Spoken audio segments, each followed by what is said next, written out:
Class 11th geography की MCQ series को हम आज कंटिन्यू करने वाले हैं। तो स्टार्ट करते हैं आज के पहले क्वेश्चन से।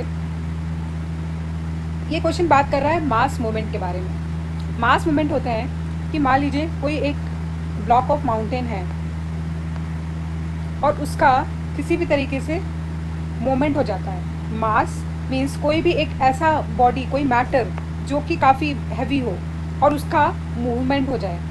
कहते हैं ना कि लैंड स्लाइड हो गई है, तो वो क्या है, एक तरीके का मास मूवमेंट है। तो यहाँ पे मास मूवमेंट के बारे में ही बोल रहा है कि mass movement transfer the mass of rock debris down the slopes under the direct influence of gravity. तो ये स्टेटमेंट तो सही लग रही है और सही है भी। क्या होता है, रॉक होता है, रॉक की कोई डेबरी है, ठीक है, और उसका मूवमेंट हो जाता है ग्रेविटी की वजह से।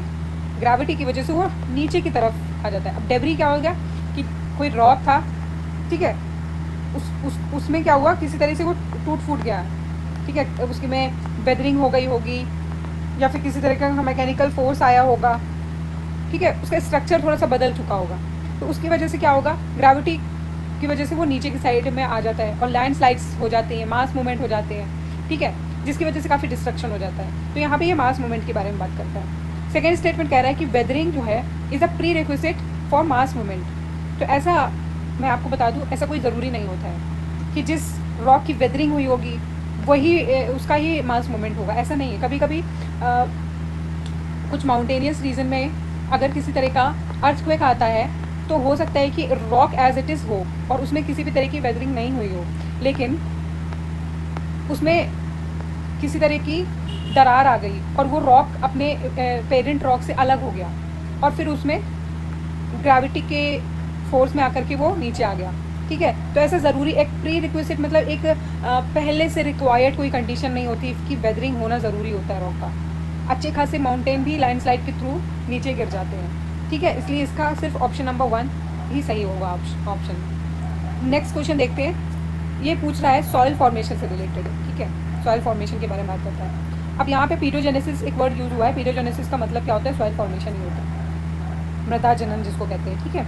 आप जो हिंदी में पढ़ना चाहते हैं वो क्वेश्चन को हिंदी में पॉज करके भी पढ़ सकते हैं। कह रहे सॉइल फॉर्मेशन और pedogenesis depend first on weathering. It is this weathering mantle which is the basic input for soil to form.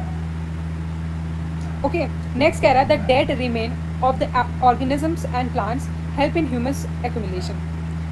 Third statement है 5 basic factor to control the formation of soil are parent material, topography, climate, biological activity and time. 5 में तो ये statement आपको पढ़नी है, pause करना है और आपको बताना है कि इनमें से कौन सी स्टेटमेंट करेक्ट है। तो इनमें से सारी ही स्टेटमेंट करेक्ट है, क्योंकि पहला कह रहा है कि सॉइल फॉर्मेशन के लिए वेदरिंग की ज़रूरत पड़ती है। तो हाँ, जब रॉक होगा उसकी वेदरिंग होगी तभी तो वो छोटे छोटे पार्टिकल्स में कन्वर्ट होकर के सॉइल का फॉर्मेशन करेगा। सेकेंड स्टेटमेंट कह रहा है कि डेड एंड रिमेन्स जो होते हैं एनिमल के और प्लांट के वो ह्यूमस एक्यूमुलेट करते हैं। तो हाँ बिल्कुल, जो भी डेड रिमेन्स होता है, प्लांट हो गया, ठीक है, या फिर कोई एनिमल है, वो जब सॉइल में मिलता है तो वो ह्यूमस को एक्यूमुलेट करता है, ह्यूमस को एडिशन करता है, ह्यूमस का एडिशन करता है, ठीक है, इसलिए ये स्टेटमेंट सही हो जाता है। और 5 फैक्टर्स फॉर्मेशन ऑफ सॉइल के लिए जो ज़रूरी होते हैं वो आपको अपने फिंगर टिप में याद करना है। Parent material, topography, climate, biological activity और टाइम। आप यहाँ पे ध्यान रखिएगा, सॉइल फॉर्मेशन में 5 बेसिक फैक्टर में टेम्परेचर नहीं आता। तो अगर ऑप्शन में ऐसा आ जाता है कि टेम्परेचर भी होता है तो हमें लगेगा कि होता होगा, लेकिन एक्चुअली में नहीं होता है। Parent material, topography, climate, biological activity और टाइम। टाइम होगा, टोपोग्राफी होगा, लेकिन टेम्परेचर नहीं होगा। तो ये सी ऑप्शन इसका सही हो जाता है। नेक्स्ट क्वेश्चन है स्ट्रीम्स के बारे में है। कोई भी स्ट्रीम, रिवर है मान लीजिए, वो ऐसे कहीं से भी निकल के आ रही है। सपोज हम मान लीजिए कोई रिवर है और वो ऐसे करके आ रही है, ये उसका कोर्स है, ठीक है। तो ये पहले प्री मेच्योर स्टेट होती है उसकी, यहाँ पे मैच्योर स्टेट होगी और लास्ट में ओल्ड स्टेज होगी, ठीक है। अब यहाँ पे इस क्वेश्चन के अकॉर्डिंग तीनों स्टेजेस के बारे में एक एक स्टेटमेंट दिया हुआ है, ठीक है, जो कि हम पढ़ सकते हैं। तो ये कह रहा है कि पहला स्टेटमेंट जो है वो प्री मेच्योर स्टेट के बारे में है और वो कह रहा है कि stream flow through stages with poor integration, ठीक है। जो पहले में क्या होता है, क्योंकि जब भी यहाँ से रिवर का पानी निकलेगा प्री मेच्योर स्टेज में, तो जो भी उस चट्टान से जहाँ से भी निकल रहा होगा, किसी प्लेन से अगर रिवर जा रही होगी, तो उस प्लेन की या फिर उस माउंटेन की जो भी स्लोप होगी ना ओरिजिनल, वो रिवर उसी स्लोप को ही अपना मेन कोर्स बना करके निकलती है प्री मेच्योर स्टेज में, बिल्कुल शुरुआती स्टेज में, ठीक है। तो ये वही बात कर रहा है कि over the original slope showing shallow V shaped valley, ठीक है। वी शेप्ड वैली का क्या होगा कि मान लीजिए ये माउंटेन है, ऐसे करके माउंटेन हम वैसे भी ऐसे ही बनाते हैं, ठीक है। इसको मैं अच्छे से समझा देती हूँ कि ये कोई माउंटेन है और यहाँ से बर्फ़ पिघलेगी और वो यहाँ एक्यूमुलेट होगी ऐसे करके, फिर इस डायरेक्शन में मान लीजिए स्लोप है प्लेन की, तो रिवर ऐसे करके आएगी, और इसी को वी शेप वैली कहते हैं, क्योंकि ये एक तरीके की वैली है जो कि वी शेप्ड है, ठीक है। और ये रिवर ऐसे करके यहाँ से आएगी, तो ये आ गया उसका स्लोप की वजह से क्या हो गया, ये प्री मेच्योर स्टेट है इसकी। तो ऐसे करके ये वैली से निकली, तो यहाँ पे क्या हो गया, यहाँ पे ये कह रहा है कि पुअर इंटीग्रेशन होता है, क्योंकि यहाँ पे हर रिवर जहाँ से भी निकल रही होगी वो अपनी ओरिजिनल स्लोप में जा रही होगी, तो यहाँ पे आपको ज़्यादा कोई दूसरी रिवर्स इसके साथ इंटीग्रेट होते हुए नहीं दिखती है, ठीक है। ऐसा कोई भी यहाँ पे इंटीग्रेशन नहीं दिखता है। फिर नेक्स्ट कोई स्टेटमेंट क्या कह रहा है, नेक्स्ट स्टेटमेंट कह रहा है कि ड्यूरिंग मैच्योर स्टेट, जो कि सेकेंड स्टेट होती है, मैच्योर स्टेट के बारे में बात कर रहा है कि during mature state streams are plenty with good integration, हाँ वाटरफॉल और रैपिड डिस्पेयर होता है, ठीक है। तो प्री मेच्योर में हमने यहाँ पे पढ़ा कि पुअर इंटीग्रेशन होता था, मैच्योर स्टेज जब आती है तो यहाँ पे काफ़ी ज़्यादा इंटीग्रेशन होता है, बाकी सारी नदियाँ यहाँ पे इसके साथ इंटीग्रेट होती चली जाती हैं, ठीक है, इसकी टेरिटरी बनती चली जाती है। और दो वर्ड्स और हैं, वाटरफॉल और रैपिड डिसअपेयर। यहाँ पे होता है, क्या होता है कि यहाँ पे ही ये स्लोप से क्योंकि आ रही थी, अब स्लोप से मान लीजिए प्लेन में आ रही होगी तो फिर यहाँ पे वाटरफॉल बनाएगी, या फिर मान लीजिए कोई ऐसी टेराई टाइप का रीजन है या फिर कोई डिसइंटीग्रेटेड रीजन है, तो ये वहाँ पे डिसअपेयर भी हो सकती है। जैसे कि तराई रीजन में कहते हैं कि जो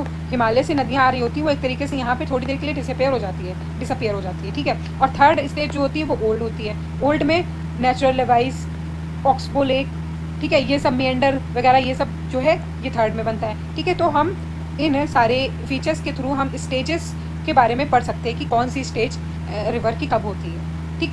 नेक्स्ट क्वेश्चन देखते हैं। नेक्स्ट क्वेश्चन कह रहा है कि इन large flood and delta plain river rarely flow in straight path, straight course, loop like channel pattern are called meander की एक तरीके से यहाँ से डिफरेंशिएशन दी हुई है। फिर सेकेंड स्टेटमेंट है कि meander go into deep loops, ठीक है। अब meander क्या होता है, ऐसे करके ये meander बनते जाते हैं और फिर ये हाँ डीप लूप में भी कन्वर्ट हो जाते हैं कभी ना कभी, समथिंग लाइक दिस।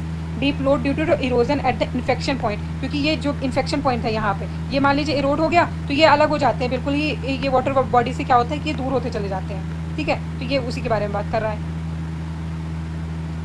और फिर वो ऑक्सबो लेक में भी कन्वर्ट हो जाते हैं, are left as oxbow lake, ठीक है। नेक्स्ट कह रहा है एनी लाइमस्टोन और dolomite region showing typical landform produced by the action of groundwater through the process of solution and erosion is called as karst growth। पूरा statement आप एक बारी फिर से मैं कहती हूँ पॉज करके पढ़िए, ठीक है। आपको स्टेटमेंट बिल्कुल सही लग रही होगी लेकिन इसमें सिर्फ एक वर्ड का हेर फेर किया हुआ है, पॉज करके बताइए। वो वर्ड है इरोजन, बाकी सारा स्टेटमेंट सही दिया हुआ है। यहाँ पे इरोजन की जगह क्या होगा, डिपोजिशन होगा, क्योंकि कास्ट टोपोग्राफी जो होती है ना वो डिपॉजिट होने की वजह से होती है, ठीक है, इरोजन की वजह से नहीं फॉर्मेशन होता है। नेक्स्ट क्वेश्चन है स्टैलेक्टाइट्स एंड स्टैलेग्माइट्स के बारे में, ठीक है। दो कॉन्सेप्ट है, देखो केव है, कोई भी ऐसे मान लीजिए केव होती है, ऐसे कोई भी केव है, ठीक है, यहाँ पे कहीं पे भी कोई फ्रैक्चर है, सपोज बाहर से पानी आकर के इसमें यहाँ पे डिपॉजिट होता है। अब पानी डिपॉजिट होता है तो कभी ना कभी मान लीजिए यहाँ पानी कुछ इस तरफ भी बह रहा होगा, यहाँ पे हो सकता है कुछ स्टोन्स होंगे, रॉक्स होंगे, ठीक है, तो ये इनके यहाँ पे भी बह सकता है, ठीक है। तो इसकी वजह से यहाँ पे दो तरीके के फॉर्मेशन हो जाते हैं, ये एक ऐसा होता है और एक ऐसा होता है, क्योंकि आप केव्स में देख सकते हैं, ठीक है, गूगल में अगर आप करेंगे तो ऐसी इमेजेस मिल जाएंगी। तो जो हैंग कर रहे होते हैं, ठीक है, ये जो ऊपर से नीचे को हैंग कर रहे होते हैं इन्हें कहते हैं स्टैलेक्टाइट्स, और ये जो नीचे से ऊपर की तरफ राइज कर रहे होते हैं इसको कहते हैं स्टैलेग्माइट्स, ठीक है। अब इसको याद करने के लिए आप इसमें जी से याद करिएगा, जी से जो नीचे से ग्राउंड याद करिए, ग्राउंड से जो राइज कर रहे होंगे, ऐसे जी से आप ये याद कर लो, ठीक है। तो इस क्वेश्चन में इन्हीं दोनों के बारे में बात की गई है। तो पहला स्टेटमेंट जो कहता है वो स्टैलेक्टाइट्स के बारे में बात कर रहा है, कि hang up as ice of different diameters. हाँ, ये ऐसे करके हैंग अप हो रहे होते हैं, क्योंकि पानी बाहर से आ रहा होता है और वो जो ड्रॉप ड्रॉप ड्रॉप करके यहाँ पे एक्यूमुलेट होता जाता है, और टेम्परेचर कम होने की वजह से वो कुछ ऐसे करके होता है। ये हैंगिंग स्ट्रक्चर होता है। और नीचे से कभी कोई पानी जा रहा होता है उसी केव में, तो ये ऐसे करके राइज अप हो रहा होता है यहाँ पे ऐसे करके। अभी इसका फॉर्मेशन कैसे होता है? ड्रिपिंग वाटर की वजह से, जो कि ऊपर से ही ड्रिप करा होगा कभी ना कभी, तो यहाँ पे एक्यूमुलेट होकर के ये ड्रिप ड्रिप उसके ड्रॉप्स की वजह से एक्यूमुलेट होकर के ये ऐसे राइज्ड अप प्लेटफॉर्म में बनते हैं, ठीक है, ग्राउंड से। तो ये हो गया इन दोनों कॉन्सेप्ट के बारे में। आज का आखिरी क्वेश्चन। इस सीरीज़ को हम कल फिर कंटिन्यू करेंगे।